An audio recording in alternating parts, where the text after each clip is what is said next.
The truck came into view. Two shirtless young men were in the cab. The roof was down.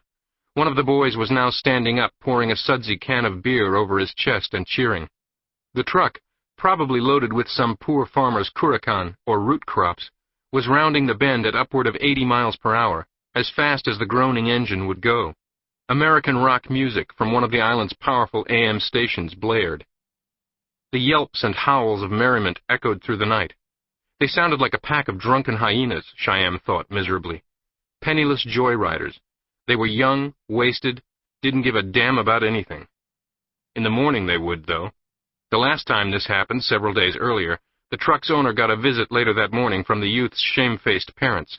The truck was returned along with many, many bushels of currican to make amends for whatever damage had been done. As for the kids, well, they couldn't sit without wincing, not even on a cushioned car seat. Now Shyam stepped into the road with his rifle. The truck kept barreling forward, and he stepped back. No use being stupid about it. Those kids were blind drunk. A beer can was lobbed into the air, hitting the ground with a thunk. From the sound, it was a full one. The truck veered around the first knife rest, and then the second knife rest, and kept going. "Let Shiva tear them limb from limb," Arjan said. He scrubbed at his bushy black hair with his stubby fingertips. "No need to radio the backstop. You can hear these kids for miles." "What are we supposed to do?" Shyam said. They were not traffic cops, and the rules did not permit them to open fire on just any vehicle that failed to stop. "Peasant boys. Bunch of peasant boys." "Hey," Shyam said. "I'm a peasant boy myself."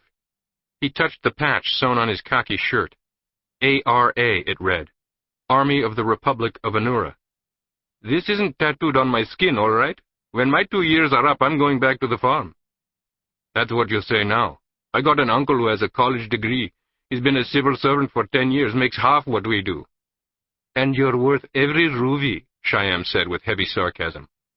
"All I'm saying is you got to seize what chances life gives you." Arjan flicked a thumb at the can on the road. "Sounds like that one's still got beer in it. Now that's what I'm talking about. Book a refreshment, my friend." "Arjan," Shyam protested, "we're supposed to be on duty together, you know this? The two of us, yes?" "Don't worry, my friend," Arjan grinned. "I'll share." When the truck was half a mile past the roadblock, the driver eased up on the accelerator, and the young man riding shotgun sat down, wiping himself off with a towel before putting on a black T-shirt and strapping himself in. The beer was foul, noisome, and sticky in the heavy air. Both guerrillas looked grave.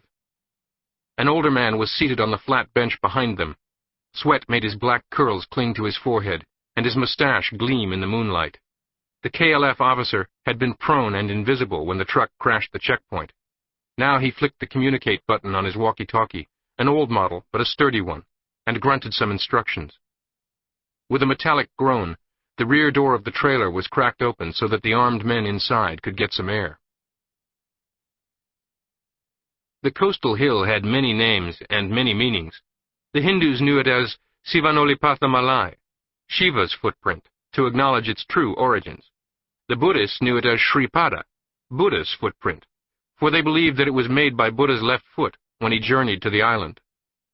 The Muslims knew it as Adam Malai, or Adam's Hill. 10th century Arab traders held that Adam, after he was expelled from paradise, stopped here and remained standing on one foot until God recognized his penitence. The colonial overlords, first the Portuguese and then the Dutch, viewed it with an eye to practical rather than spiritual considerations. The coastal promontory was the ideal place for a fortress, where mounted artillery could be directed toward the threat posed by hostile warships. It was in the 17th century that a fortress was first erected on the hill. As the structure was rebuilt over the following centuries, little attention was ever paid to the small houses of worship nearby. Now they would serve as way stations for the Prophet's army during the final assault.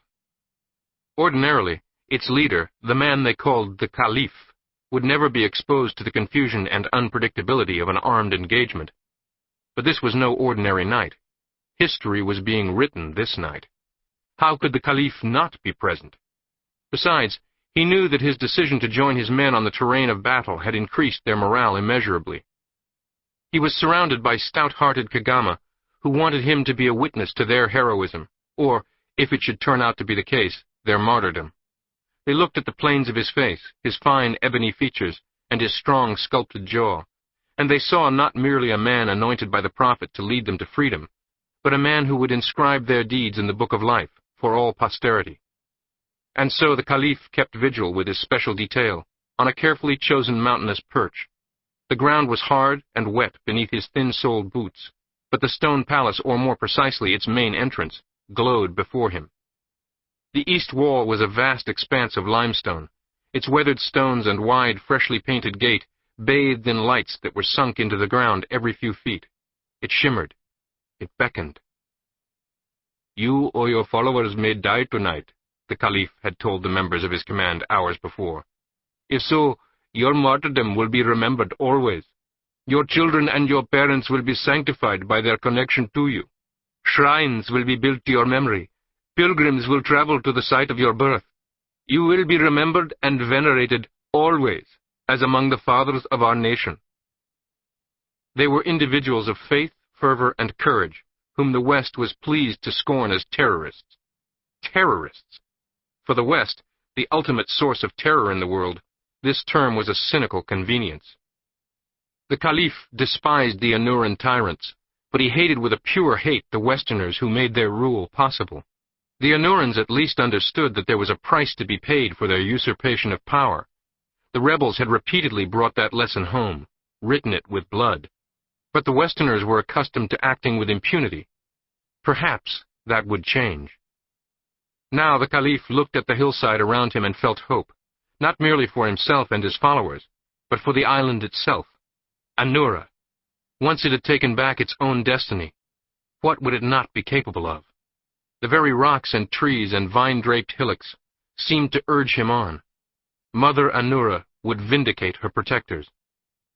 Centuries ago, visitors had to resort to the cadence of poetry in order to evoke the beauty of its flora and fauna.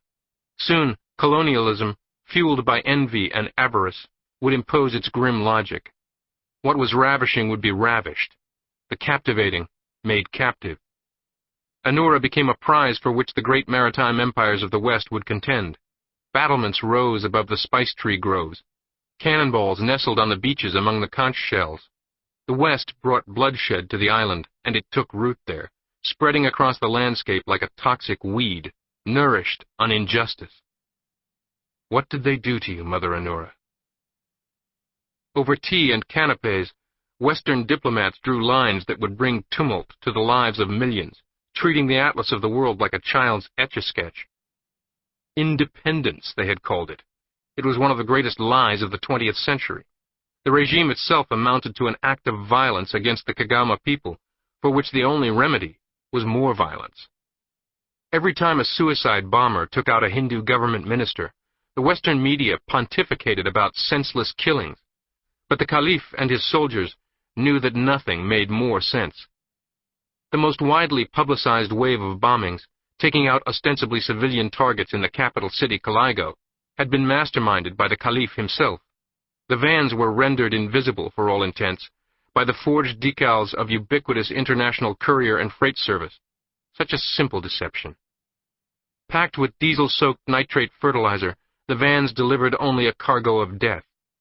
In the past decade, this wave of bombings was what aroused the greatest condemnation around the world, which was an odd hypocrisy, for it merely brought the war home to the warmongers. Now the chief radio operator whispered in the Caliph's ear. The Kafra base had been destroyed, its communications infrastructure dismantled. Even if they managed to get the word out, the guards at the Stone Palace had no hope for backup. 30 seconds later, the radio operator had yet another message to convey, confirmation that a second army base had been reclaimed by the people. A second thoroughfare was now theirs. The Caliph felt his spine begin to tingle. Within hours, the entire province of Kenna would be wrested from a despotic death grip. The shift of power would begin. National liberation would glimmer over the horizon with the sun. Nothing, however, was more important than taking the Steenpaleis, the Stone Palace. Nothing. The go-between had been emphatic about it, and so far the go-between had been right about everything, starting with the value of his own contributions. He had been as good as his word, no, better. He had been generous to the point of profligacy, with his armaments and, equally important, his intelligence. He had not disappointed the Caliph, and the Caliph would not disappoint him. The Caliph's opponents had their resources, their backers and benefactors. Why should he not have his? "It's still cold," Arjun cried out with delight as he picked up the beer can. The outside of the can was actually frosty. Arjun pressed it to the side of his face, moaning with pleasure.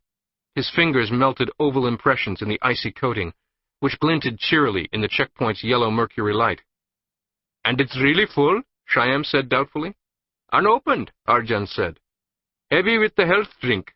And it was heavy, unexpectedly so.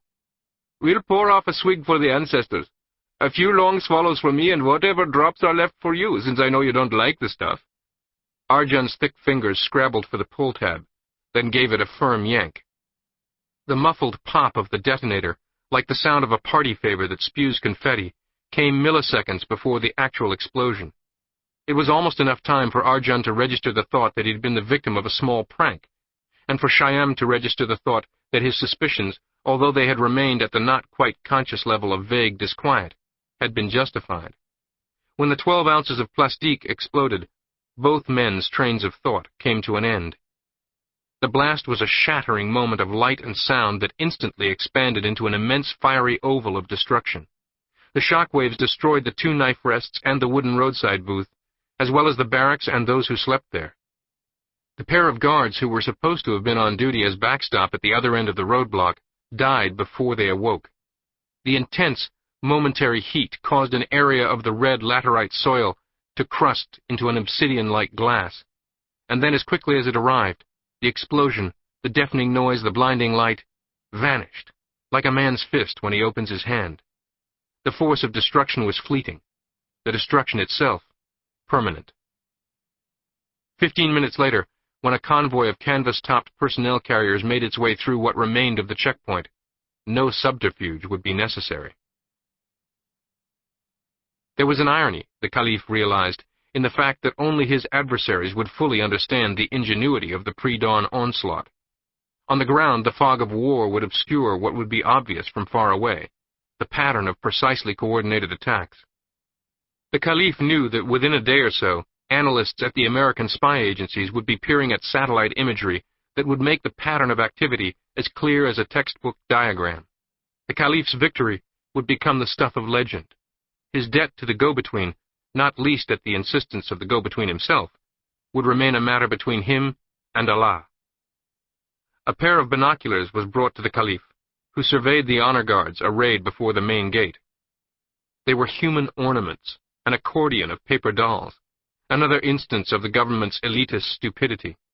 The compound's nighttime illumination rendered them sitting ducks, while simultaneously impeding their ability